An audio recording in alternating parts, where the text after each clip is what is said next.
What's up guys? So, we're still nearly 4 months away from the launch of Samsung's next foldables, the Galaxy Z Fold 4, and the Z Flip 4, but leaks about these upcoming devices have already started popping up. Anyway, if you want to get video like this, sub to this channel will be amazing. Now, let's get start the video.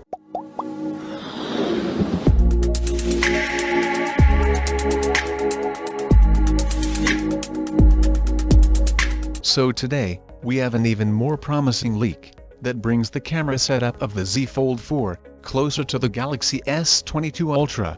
According to this tipster, the main camera on the Z Fold 4 will be the same one on the S22 Ultra, and that is 108 megapixel. So this basically means the Z Fold 4 will have the same camera setup as the S22 Ultra, except for the periscope zoom lens.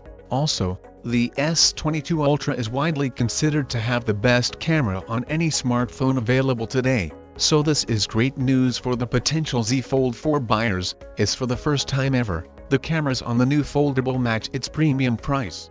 Now, we have another report coming from a big South Korean publication, Business Korea, that mentions the Z Fold 4 will not have an under-display fingerprint scanner. It will be mounted on the power button at the side just like on the Z Fold 3.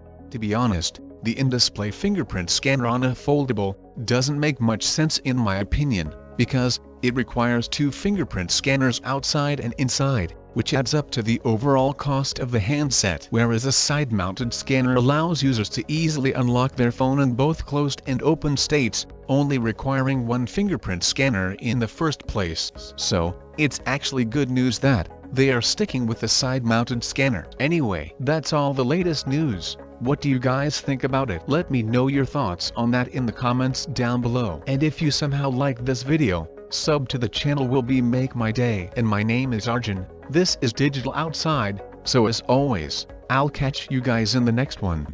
Yeah!